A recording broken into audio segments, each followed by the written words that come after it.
जगण्या जगावयाच्या धडपडीमधून आपली वैश्विक जमात होमोसेपियन थोडीफार विसावतीये न विसावतीये तोवरच इव्होल्युशनमुळे आपल्या पदरात पडलेला आपल्या मेंदूचा एक भाग, एक विकसित भाग, प्रीफ्रंटल कॉर्टेक्स आणि पूर्वीपासून आपल्यासोबत कायम राहणारा आपल्या मेंदूचा दुसरा पार्ट म्हणजे लिम्बिक सिस्टीम, या दोघांच्या संयुक्त विद्यमाने एक नवीन प्रवास सुरू झाला.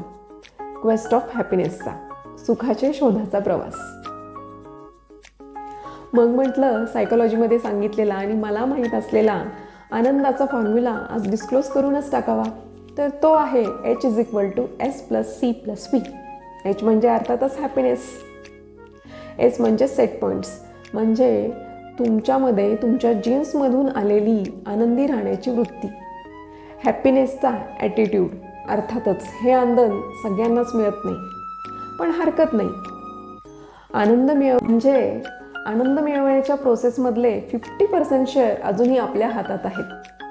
तर C म्हणजे सर्कमस्टन्सेस, म्हणजे आपल्या आजूबाजूची परिस्थिती, म्हणजेच आपली मिळकत, आपली कमाई, आपले लिव्हिंग स्टँडर्ड्स, आपले रिलेशनशिप्स.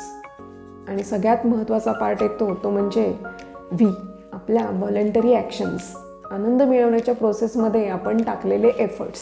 सॉक्रेटिस म्हणालच होते की एखाद्याला आनंद कसा मिळवायचा हे आपण त्याला शिकवू शकतो.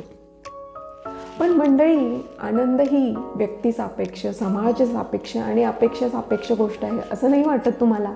कारण आज मला एका अमुक गोष्टीतून आनंद मिळतोय, तर उद्या त्या गोष्टीतून मला आनंद मिळेनासा होतोय. उद्या मला दुसऱ्याच एखाद्या गोष्टीमधला आनंद हवासा वाटत असतो. म्हणजे आज मला प्रचंड भूक लागली, एखाद्या अन्नाची भ्रांत असलेल्या माणसाला जर जेवायला दिलं तर जेवणामध्ये त्याचा आनंद असतो. एखाद्याला नोकरी नसेल, त्याला नोकरी मिळाली तर नोकरी मिळण्यामध्ये त्याला आनंद असतो.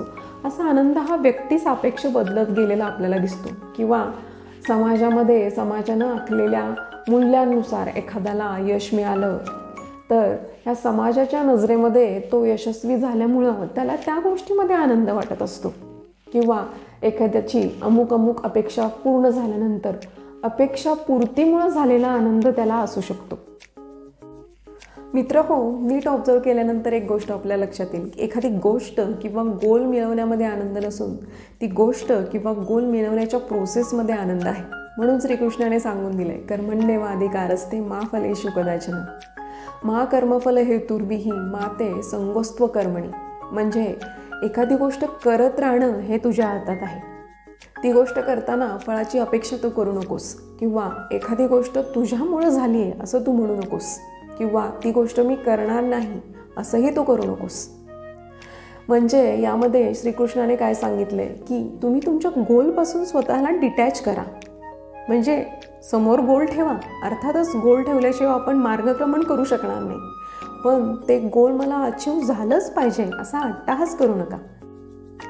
कारण एकतर मग ते गोल मिळवण्यासाठी आपण साम दाम दंड भेद या दृष्टीने प्रयत्न करायला लागतो. म्हणजे त्या प्रवासातला आनंद आपण हिरावून घेतो.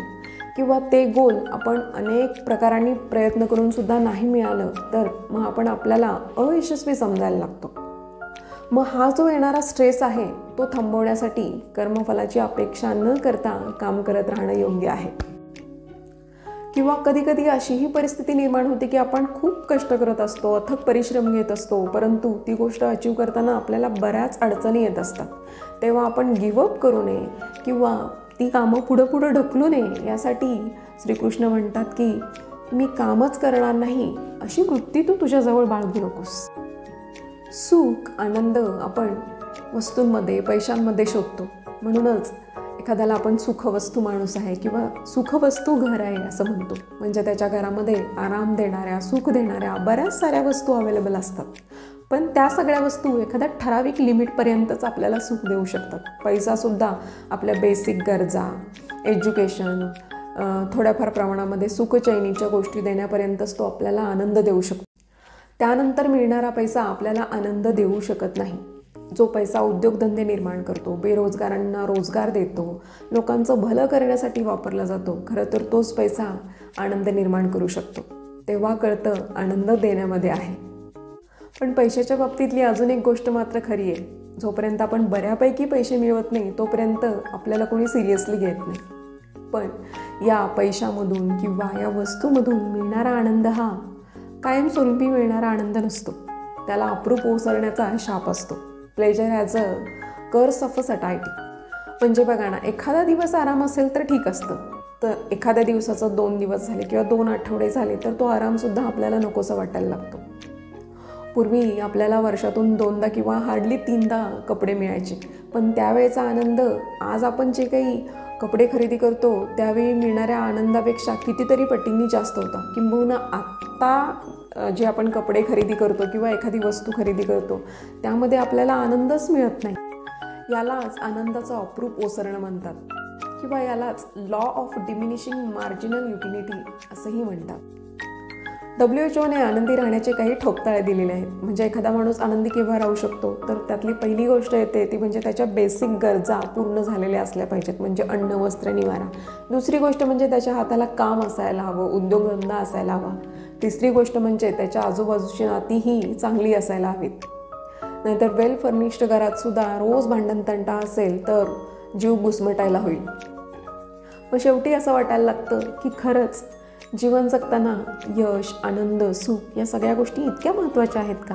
अर्थातच जीवनाला अर्थ मिळवून देण्यासाठी या गोष्टी खरंच अगदी गरजेच्याच आहेत. पण या सगळ्यांच्या बेसलाईनला कंटेनमेंट हवी, समाधान हवं. कारण सुख मिळो ना मिळो, यश मिळो ना मिळो, आनंद मिळो ना मिळो, समाधानी राहणं आपल्या हातात असतं. समाधान ही एक अशी गोष्ट आहे की जे माझ्याजवळ आहे त्यामध्ये मला आनंद वाटत असतो. नको असलेल्या अनेक इच्छांपासून आपण तेव्हा मुक्त असतो आणि मनामध्ये एक अपूर्व शांतता आपल्याला मिळत असते. म्हणूनच तुकोबाराया म्हणतात, ठेविले अनंते तेचे चिरावे, चित्ती असू द्यावे समाधान. याचा अर्थ यश, आनंद, सुख मिळवायचंच नाही का? जे आहे ते त्याच्यामध्येच समाधान मानायचं का? मग असं आपण केलं तर आपली प्रगती होईल का? अर्थातच होईल. याचा अर्थ असं नाही आहे समाधानी असणं म्हणजे सुख, आनंद, यश मिळवू नका असं नाही आहे. समाधान मनामध्ये ठेवून या गोष्टींचा पाठलाग करावा. Containment provides a stable positive mindset for healthy growth. तर मग समाधान कसं मिळवायचं किंवा समाधानी कसं राहायचं बुवा? तर यातला पहिला आणि महत्त्वाचा मुद्दा आहे ॲक्सेप्टन्स. जे आहे जसं आहे तसं माझं आहे असा ॲक्सेप्टन्स दाखवला की समाधानी वृत्तीची निर्मिती आपल्यामध्ये व्हायला लागते. सपोज एखाद्या वेळेस आपण बाहेर निघालेलो आहोत आणि अचानक पाऊस आला, तर आपण पावसाबरोबर भांडत बसत नाही की कशासाठी आला किंवा आपण त्याच्यावरती वैतागत नाही. पाऊस येणं आपल्या हातात नसल्यामुळं आपण ते ॲक्सेप्ट करतो आणि कपडे बदलून पुन्हा निघून जातो. असाच ॲक्सेप्टन्स आपण आपल्या प्रॉब्लेमच्या बाबतीत, आलेल्या अडचणींच्या बाबतीत दाखवला तर आपली हेल्दी ग्रोथ होऊ शकते.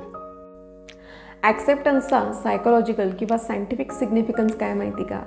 ॲक्सेप्टन्स आपल्याला ओव्हर थिंकिंगपासून वाचवतं, आपल्या डिफॉल्ट मूड नेटवर्कला थोडासा आराम देतं, आपलं अटेन्शन सेंटर ॲक्टिवेट करतं. त्यामुळं काय होतं, आपल्या मनात येणारे जे विचारांची वादळ आहेत ती शांत होतात आणि आपण एखाद्या आपल्या हातात घेतलेल्या कामाकडे फोकस करू शकतो. यातला दुसरा मुद्दा म्हणजे ग्रॅटिट्यूड.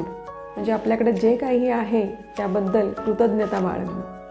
यामुळं काय होतं, आपल्या शरीरामध्ये डोपामाइन, सेरोटोनिन, ऑक्सिटोसिन यासारखे हॅपी हार्मोन्स सिक्रेट व्हायला लागतात. यातला तिसरा मुद्दा येतो अल्ट्रुइझम म्हणजे परोपकार, दुसऱ्याला निरपेक्ष भावनेनं मदत करणं. चौथा मुद्दा येतो क्षमाशील राहणं.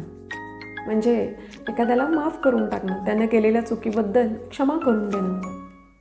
म्हणजे काय होतं, आंतरिक आपला जो क्षोभ होत असतो तो तिथं थांबतो. पाचवा मुद्दा येतो सप्रेशन.